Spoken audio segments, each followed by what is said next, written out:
আসসালামু আলাইকুম রহমতুল্লাহি অবরকাতুহু। সম্মানিত দর্শক, আজকে যে বিষয়টি নিয়ে আলোচনা করব এটা কিছুটা পুরনো।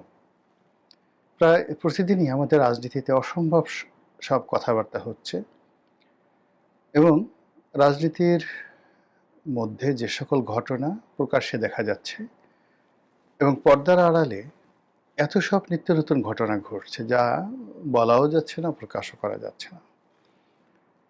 প্রতিদিনই অসংখ্য অশনি সংকেত তৈরি হচ্ছে আমাদের জনজীবনে।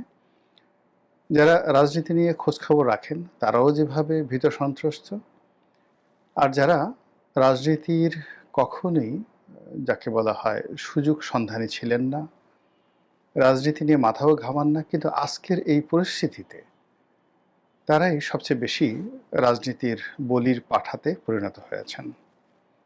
ব্যবসা বাণিজ্য, গৃহ শান্তি, এরপর সামাজিক সংহতি, আইনশৃঙ্খলার অবনতি থেকে শুরু করে প্রতিদিন যেভাবে বেকার সমস্যা ত্রাস আকারে সারা বাংলাদেশকে গ্রাস করছে, তাতে করে একজন নাগরিক হিসেবে মানুষের যে বেঁচে থাকার যে আশা আকাঙ্ক্ষা সব কিছুই ধূলিসাৎ হচ্ছে এবং একটি ঢেউ এসে অপর ঢেউকে সরিয়ে নিয়ে যাচ্ছে। আমি যখন আজকের এই প্রসঙ্গটি অর্থাৎ লাউ এবং কদুর নির্বাচন কিংবা লাউ কদুর সঙ্গে মূলা এই সংক্রান্ত বিষয় নিয়ে আলোচনা করতে চাচ্ছিলাম এই কারণে যে এনসিপির নেতা নাসিরউদ্দিন পাটোয়ারি তিনি একটি খুব গুরুত্বপূর্ণ কথা বলেছিলেন কয়েকদিন আগে, যে বাংলাদেশে যে নির্বাচন হচ্ছে সেটি লাউ কদুর নির্বাচন হবে, যে লাউ সেই কদু। এখানে জামাত এবং বিএনপি উভয়কে তিনি ইঙ্গিত করে যেটি বলার চেষ্টা করেছেন, জামাত এবং বিএনপির এখন একই দল, তারা ভং ধরেছে। জাতীয় স্বার্থ বলে কিছু নাই, তাদের ব্যক্তিগত স্বার্থ এবং নির্বাচনে তারা জয়লাভ করার জন্যই মূলত ভং ধরেছে। আর নিজেদের মধ্যে যখন সমঝোতা হয়ে যাবে তখন সবাইকে প্রতারিত করে তারা এমন একটা সাজানো নির্বাচন করবে, যেই নির্বাচনে একদিকে লাউ অন্যদিকে কদু, অর্থাৎ জামাত একদিকে বিএনপি একদিকে, আর বাকি যে সমস্ত নাটক এখন হচ্ছে সবাই ছিটকে যাবে এর থেকে। এই বিষয়গুলো নিয়ে আলোচনা যখন করব, ঠিক এরই মধ্যে প্রধান উপদেষ্টার সঙ্গে তিন বাহিনী প্রধান দেখা করেছেন। এর মধ্যে ভারতের সঙ্গে আমেরিকার একটি যাকে বলা হয় প্রতিরক্ষা চুক্তি হয়েছে এবং এই যে বিএনপি এবং জামাতের সঙ্গে সম্পর্ক নিয়ে এনসিপি যে কথা বলার চেষ্টা করেছিলেন তার প্রেক্ষিতে যে রাজনৈতিক পরিস্থিতি সেটা আবার এখন নেই। এখন আবার অবস্থা দৃষ্টি মনে হচ্ছে এনসিপির সঙ্গে জামাতের যে সম্পর্ক সেই সম্পর্কটি আবার ফিরে এসেছে এবং জাতীয় নির্বাচনের পরিবর্তে এখন গণভোট নিয়ে, নভেম্বর মাসে গণভোট নিয়ে জামাত এবং এনসিপি যেভাবে কথাবার্তা বলছে তাতে করে সেই লাউ কদুর যে নির্বাচন সেই নির্বাচনের যে প্রসঙ্গ নতুন বিতর্কে জমা দিয়েছে। এখন নাসিরউদ্দিন পাটোয়ারি অসাধারণ একটি কথা আবার বলা শুরু করেছেন। তিনি বলা শুরু করেছেন যে নভেম্বর মাসেই হোক বা যেদিনই হোক জাতীয় নির্বাচনের আগে গণভোট হতে হবে, অর্থাৎ তিনি আবার সেই জামাতের পক্ষে কথা বলছেন এবং তিনি সে কথা বলতে গিয়ে আবার ইন্ডিকেট করেছেন যে বিএনপি গণভোট না হওয়ার জন্য যে যুক্তি দিচ্ছে, টাকা লাগবে, একটা নির্বাচন করতে অনেক টাকা লাগবে। তো তার বক্তব্য হলো যে টাকার অভাব নেই। বিএনপির একজন ঠিক যুব নেতা ঢাকা মহানগরীর মিস্টার নয়ন, রবিউল ইসলাম নয়ন, তার দিকে ইন্ডিকেট করে বা তাকে সরাসরি তার নাম উচ্চারণ করে বলার চেষ্টা করেছেন যে এই রবিউল ইসলাম নয়ন যত টাকা চাঁদাবাজি করে তিনি যাকে বলে কামিয়েছেন, এটাকে অর্জনও বলা যাবে না, উপার্জনও বলা যাবে না, কামিয়েছেন। এই চাঁদাবাজি টাকা দিয়ে আসলে একটা জাতীয় নির্বাচন করা সম্ভব। প্রায় ৩,৫০০ কোটি বা ৪,০০০ কোটি টাকার মতো লাগবে নাসিরউদ্দিন পাটোয়ারির হিসাব অনুযায়ী বিএনপির একজন লোকই তো এই টাকা চাঁদাবাজি করেছে, আর সারা বাংলাদেশে বিএনপির অন্যান্য নেতারা কি করেছে সেটা আর তিনি বলেননি এখানে। তো এই অবস্থাতে রাজনীতির যে গতি প্রকৃতি আপনি দেখুন প্রতিদিনই পরিবর্তন হচ্ছে, কিন্তু তারপরেও এই কথাটা একেবারে অপরিহার্য যে ওই লাউকদুর যে নির্বাচন সেটা কিন্তু প্রাসঙ্গিকতা থেকে যাচ্ছে। নির্বাচন সম্পর্কে আমাকে অনেকে জিজ্ঞাসা করেন, এমনকি বিএনপির যে সকল লোক মঞ্চে গলা ফাটান, নির্বাচন হবেই মানে ফেব্রুয়ারি মাসে। যে সমস্ত বিএনপির নেতারা কোট টাই স্যুট কিনে একেবারে বসে আছেন যে নির্বাচন হওয়ার সঙ্গে সঙ্গে তারা মন্ত্রী হয়ে ক্যাবিনেটে বসবেন, এই সিদ্ধান্ত যাদের শতভাগ, অর্থাৎ বিজয়ী হবেন এবং মন্ত্রী হবেন, সে সকল মানুষও সময় পেলে জিজ্ঞাসা করে যে রনি ভাই আচ্ছা আপনি বলেন তো, আপনার তো বিভিন্ন রকম প্রশংসার রকম কথাবার্তা বলে, আচ্ছা আপনি বলেন তো নির্বাচন আদৌ হবে কিনা। তা আপনি বোঝার চেষ্টা করুন নির্বাচন সম্পর্কে বিএনপির শীর্ষ পর্যায়ের যারা নেতৃবৃন্দ রয়েছেন তাদের একান্ত ভাবনা কি।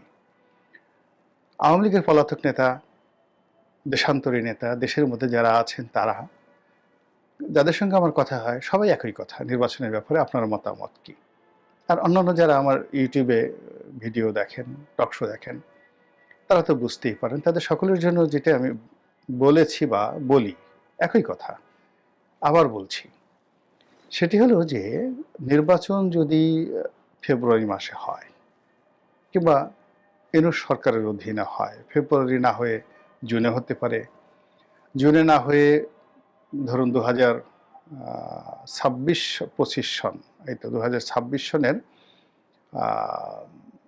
ডিসেম্বর মাসে হতে পারে, ধরুন হলো, অথবা 2027 সনে হতে পারে। কিন্তু ইউনূস সরকারের আন্ডারে যদি নির্বাচন হয়, দিন যত যাবে তত নির্বাচন হওয়ার যে প্রতিক্রিয়া এটা খারাপ হবে। অর্থাৎ আজকে যে আইনশৃঙ্খলার অবস্থা আছে, মানুষের মন মানসিকতার অবস্থা আছে, হিসাব করে দেখুন 6 মাস আগে এর সাথে ভালো ছিল, আর 6 মাস পরে অবস্থা খারাপ হয়েছে, আগামী 6 মাস পরে পরিস্থিতি আরও জঘন্য হবে। কাজেই ফেব্রুয়ারিতে নির্বাচন হলে এখনকার সাথে পরিস্থিতি খারাপ হবে, জুনে হলে আরও খারাপ হবে, ডিসেম্বরে হলে আরও খারাপ হবে। ইট ডাজ মিন যে একটা নির্বাচন অনুষ্ঠান করার জন্য সরকারের যে স্ট্যাবিলিটি দরকার, শক্তিমত্তা দরকার, তারপরে যে ধরনের ব্যক্তিত্ব দরকার, পার্সোনালিটি দরকার, ভিশন দরকার, মিশন দরকার, এটা হয়তো 2024 সনে সম্ভব ছিল। কিন্তু এখন এই সরকারের সকল কর্মকাণ্ড সম্পর্কে মানুষের ভয় আতঙ্ক চলে গেছে, মর্যাদা, সম্ভ্রম, বিশ্বাস, আস্থা শূন্যের কোঠায়। ফলে নির্বাচনের প্রতিটি কেন্দ্র মানে সংসদীয় আসন নয়, একটি সংসদীয় আসনে যদি গড়ে 500 করে ভোট কেন্দ্র থাকে, তাহলে আপনি চিন্তা করুন 15,000 কেন্দ্র, ভোট কেন্দ্র সারা বাংলাদেশে অন অ্যাভারেজে। এই 15,000 ভোট কেন্দ্র এক একটা মৃত্যু কূপে পরিণত হবে। সেখানে যার যা শক্তি আছে, যার আধিপত্য আছে, সে সেটা বিস্তার করার চেষ্টা করবে। এই গেল এক, অর্থাৎ মারামারি, কাটাকাটি, হানাহানি, এগুলো বন্ধ করার মতো শক্তিমত্তা রাষ্ট্রে এই মুহূর্তে নেই এবং এটা ধীরে ধীরে কমতে থাকবে। দ্বিতীয় অপশন কি? দ্বিতীয় অপশন হলো যে ভোট হবে, বিভিন্ন জায়গাতে ভোট হবে, হাতে গোনা অল্প কিছু ভোট কেন্দ্র ছাড়া বেশিরভাগ ভোট কেন্দ্রে ভোটাররা আসবে না। এবং এই ভোটারদের সংখ্যা কি পরিমাণ হবে হিসাব করে দেখুন যে আওয়ামী লীগের একক কর্তৃত্ব প্রায় তাদের নেতৃত্বে 50% ভোটার, এর মধ্যে আওয়ামী লীগের ভোটারই 35%। তারপরে ছাত্রলীগ, যুবলীগ, রাষ্ট্রশক্তি, মানে তাদের যে শক্তিমত্তা, অর্থাৎ বিএনপির এখন যে শক্তি তার চেয়ে 100 গুণ বেশি শক্তি ছিল আওয়ামী লীগের। আর শেখ হাসিনা সরকারের ক্ষমতা এখন যে ইউনূস সরকার তার চেয়ে 100 গুণ বেশি ছিল। শিবির, ছাত্রদলের এখন যে ক্ষমতা তার চেয়ে ছাত্রলীগের ক্ষমতা 100 গুণ বেশি ছিল। এত কিছু করার পরেও যেহেতু ভোটটি আকর্ষণীয় হয়নি, প্রতিদ্বন্দ্বিতা ছিল না, উপযুক্ত প্রার্থীর সঙ্গে উপযুক্ত প্রার্থীর যাকে বলা হয় প্রতিদ্বন্দ্বিতা ছিল না। যেমন ধরুন যেখানে বিএনপির সঙ্গে আওয়ামী লীগের হবে, আওয়ামী লীগের সঙ্গে বিএনপির হবে, বিএনপির সঙ্গে জামাতের হবে, জামাতের সঙ্গে আওয়ামী লীগের হবে, এরকম মানে প্রতিটি কেন্দ্রই প্রতিযোগিতামূলক হবে এবং সেখানে ভোটাররা আসবে। আদারওয়াইজ ভোটারদের ইচ্ছা থাকা সত্ত্বেও ভোট কেন্দ্রে ভোটার যায় না, আসে না, কখনো আসে না। যেমন দেখা গেল যে 2014 সনে যত ভোটার এসছে তার অর্ধেক ভোট আসছে 2018-তে ভোট কেন্দ্রে, বাকিরা সব কেটে কুটে রেজাল্ট শিট বানানো হয়েছে। আর 2018-তে যে ভোটাররা আসছে তার 70% আসছে। 2024 সনে আমির যে নির্বাচন হলো সেখানে সাকুল্যে ভোটার সংখ্যা ছিল 5 থেকে 6%, আর 10 থেকে 12% ভোটার ছিল 2018 সনে।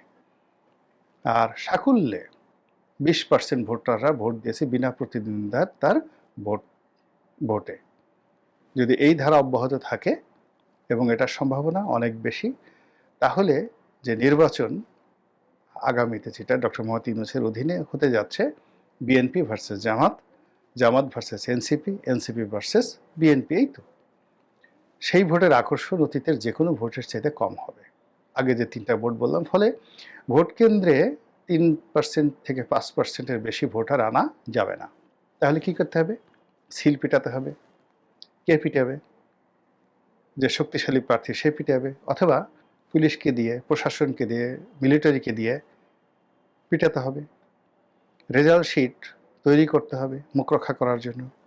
এখন 24 সনে যেটা সম্ভব ছিল এখন সেটা সম্ভব নয়। এখন আপনি সিল পিটাতে যান, কেয়ামত হয়ে যাবে। এজেন্ট আছে, সবকিছু আছে, ভোটার নেই, কিন্তু আপনি সিল পিটাতে পারবেন না। আবার রেজাল্ট শিট তৈরি করতে যাবেন, কে ঘোষণা করবে? টিওনো সাহেব, ডিসি সাহেব। মুহূর্তের মধ্যে ডিসি অফিস, টিওনো অফিসে আগুন দাউ দাউ করে জ্বলতে থাকবে।